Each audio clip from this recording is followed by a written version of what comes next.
Madame, mademoiselle, monsieur, bonjour, bienvenue ici à Mons, puisque pour la première fois dans l'histoire de Mémoire en Fête, avant notre prochain parcours entre la France et la Grande-Bretagne, ce sera pour une prochaine émission, nous avons planté nos caméras ici en Belgique pour réaliser 2 émissions, afin de vous montrer bien que la retraite, au-delà des frontières, cela se vit aussi joyeusement.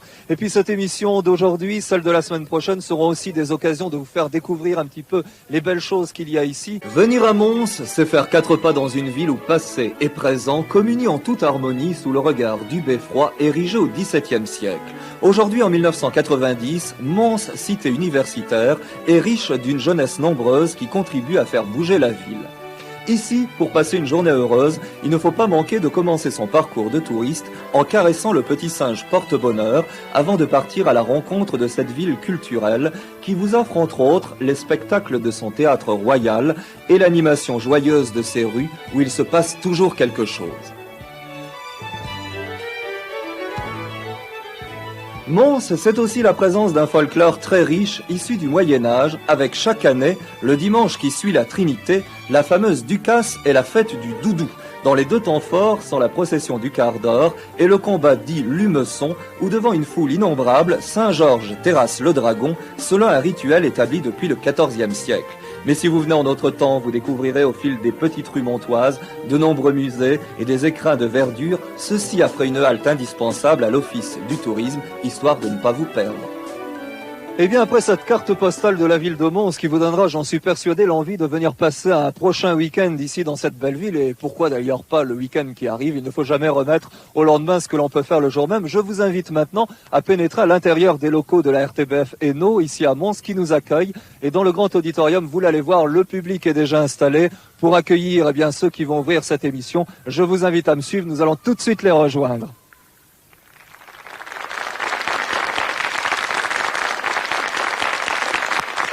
Nous voici effectivement à l'intérieur de cette salle pour commencer cette émission. Je vous présente maintenant, et je vous demande de l'accueillir par les mêmes applaudissements, Monsieur Joseph De Heder, le Seniors Club de Mons. Seniors Club de Mons, qui est un club, j'allais dire très élitiste, parce que très intellectuel. Nous avons, depuis que nous avons commencé cette émission, au mois de septembre, cette nouvelle formule, nous avons rencontré beaucoup de clubs, certains avec des activités manuelles. Et vous, ici, votre club à Mons, c'est vraiment un club très intellectuel. Oui, c'est-à-dire que nous plaçons toutes nos animations sur le plan culturel.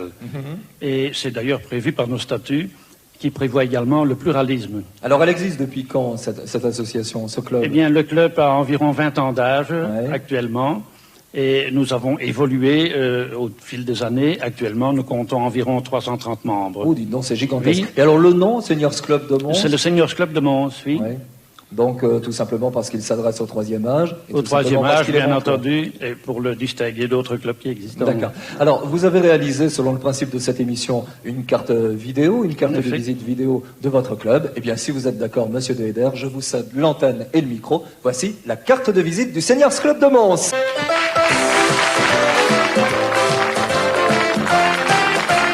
Le Seniors Club de Mons, qui a près de 20 ans d'âge, organise dans un esprit de pluralisme des animations appelées à vaincre la solitude et l'isolement propre au 3e âge. L'accent est mis sur le caractère culturel de ces séances. Chaque lundi, des conférences sont données sur des sujets les plus divers, relations de voyage, médecine, art, histoire, etc. Ici, le colonel en retraite Huet retrace une rétrospective des événements de 1940 qui ont précipité les Belges dans un exode sur les routes de France. Chaque jeudi, les répétitions de la chorale vont bon train, exigeant une attention soutenue. Par ses multiples auditions, elle apporte bénévolement un peu de joie aux pensionnaires des Haumes de la région.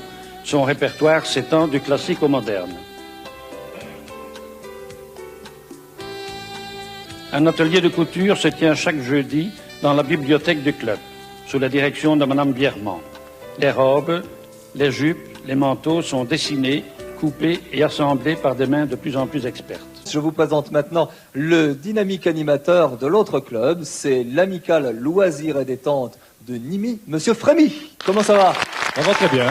Ça va très bien, avec des supporters dans la salle. Vous avez raison, il faut toujours venir avec ses supporters pour montrer le dynamisme de son club. Alors, le vôtre est beaucoup plus récent, je crois, que le Seniors Club. Oui, nous sommes plus jeunes que M. De Heder. Bien plus jeunes que nous n'avons que 2 ans d'âge. Mais vous avez un bel avenir devant vous. Ben, espérons, oui. Alors comment est-il né ce club chez vous? Ça a débuté en octobre 88. Nous étions 6 personnes à l'époque. Oui. Hein? Et aujourd'hui, vous êtes Maintenant, combien? nous sommes 34 personnes inscrites. 34 personnes. 34, Alors dites-moi oui. un peu, parce que je connais la réponse en ce qui concerne la France, mais j'aimerais que cette occasion, cette émission de Mémoire en Fête, soit le moyen de découvrir un peu ce qui motive les retraités en Belgique, les pensionnés, comme on dit chez vous, je crois, à fréquenter un club. Qu'est-ce que cela Fréquenter un apporte? club. C'est-à-dire que nous les engageons à venir voir le lundi après-midi. Oui. Bien sûr, il y a pas mal de ces personnes qui disent « Moi, je ne serais pas capable de faire cette peinture. » Au début, elles hésitent un peu, et puis ça marche. Et ça donne ce que l'on va Normalement, découvrir, ce sur que le vous film. avez mis également dans votre carte de visite. Alors la voici, carte de visite numéro 2, celle de l'amicale loisirs et détente de Nîmes. Et comme je l'ai dit tantôt, ça a débuté en octobre 88. Le 12 mars 1990, nous obtenons de la ville de Mons l'autorisation de nous installer dans la salle de mariage de l'ancienne maison communale de Nîmes, où nous voyons le nombre de membres s'accroître de lundi en lundi. Nous sommes à ce jour 34 personnes. Et nos activités, en majeure partie, peinture sur tissu, pyrogravure, cartes avec fleurs séchées et plumes, bonsaï, collier avec perles, peinture sur ardoise et, tout dernièrement, travail de la terre. Et pour ceux ou celles qui n'osent entreprendre l'une de ces activités, il y a les jeux et surtout les jeux de cartes. Bien sûr, entre-temps, il y a la petite tasse de café et quelques biscuits, comme un peu partout. Voilà, les tasses qui passent devant vous. À ma gauche, nous avons monsieur Jean-Loup Viseur, qui est directeur, coordinateur des programmes de Radio 2, qu'on peut applaudir.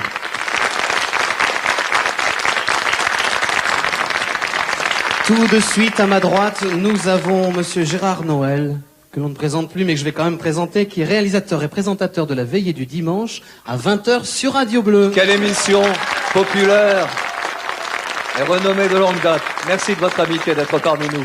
Et notre invité d'honneur qui a choisi aujourd'hui et bien d'user ses fonds de pantalon sur les bancs de Mémoire en classe, Pascal, il s'agit de notre ami... André Bézu, quant à Mémoire en classe, c'est un nouveau titre d'émission, je ne le connais pas. Tu sais que ma maman fait partie d'un club également, et que parmi autres occupations que toutes ces braves dames ont, ma maman a inventé de me fabriquer mes nœuds papillons. Elle m'en a déjà fait 300. Le nœud Bézu est fait par Odette qui regarde Mémoire en Fête et que l'on embrasse très fort. Un club du 3e âge, puisqu'elle a 83 ans. Oh, ça s'applaudit ça aussi. Et elle habite Tourcoing. Et on l'embrasse. Je vous présente celui que nous avons décidé de mettre à l'honneur aujourd'hui. C'est surtout l'association qu'il représente. C'est monsieur Copiters qui représente l'association chrétienne des invalides et handicapés. Je vous demande de l'accueillir chaleureusement par des applaudissements. C'est la section locale qui dépend de la régionale Mons. Vorinage, vous en êtes le président, monsieur Copiters, et je crois que cette association, eh bien, on y trouve des retraités qui œuvrent beaucoup en faveur, j'ai envie de dire, de ceux qui ont été un peu moins gâtés par la vie. Effectivement, c'est vraiment un saut du cœur, un sursaut du cœur, parce qu'on se rend compte que nous-mêmes, nous pouvons apporter beaucoup à ce genre-là, et on se dit aussi que leur sort pourrait très très bien nous échouer également.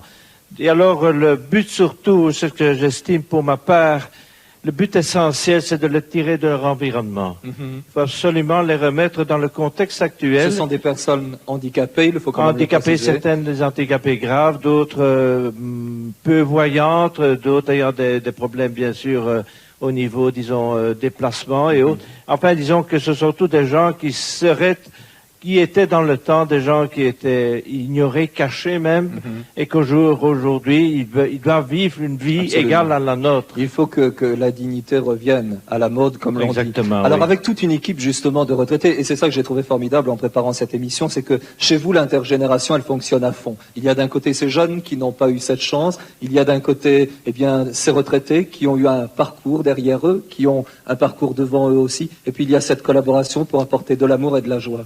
Je dois dire que nous œuvrons, comme je l'ai dit, mais je pense que si un jour je devais me dissocier des nombreuses associations à laquelle je participe, comme beaucoup de gens ici présents, je la maintiendrai parce que on sort de là vraiment rajeunir, radieux, parce qu'on se rend compte qu'on a été utile. Alors, que peuvent faire les téléspectateurs de Mémoire en Fête pour vous venir en aide? De quoi avez-vous besoin? Et il y a toujours l'utilisation des temps libres de ces gens. il y en a déjà certains jouent aux cartes, mais beaucoup ne savent même plus manipuler les cartes. D'autres ne peuvent même voir les figures qu'il y a sur les cartes. Alors, on s'en tient également à d'autres activités. La pyrogravure, là, on n'est pas très riche. On souhaiterait un appareil ou deux. Allez, plus que deux appareils, il faut plus enfin, on est tellement saisis de l'accueil que vous nous faites. Alors, également, peut-être un petit four pour faire de la céramique. Ça ne nous déplairait pas et ça ferait certainement le bonheur des animateurs qui ont la gentillesse de venir m'aider. Donc, je pense que... Alors, écoutez, nous avons trouvé des groupes électrogènes, nous avons trouvé beaucoup de choses dans cette rubrique. Alors, l'appel est lancé, Monsieur Kopitas. Nous le lançons tout de suite aux téléspectateurs de Mémoire en Fête. Comment faire pour venir en aide à cette belle association? Eh bien, il suffit de nous téléphoner jusqu'à 14h au numéro qui arrive tout de suite sur votre écran. Le 27 60 24 48, donc 27 60 24 48. Nous attendons aujourd'hui, donc, on le répète, des appareils de pyrogravure. Il faut en trouver plus que 3. L'appel est lancé, il faut en parler autour de vous.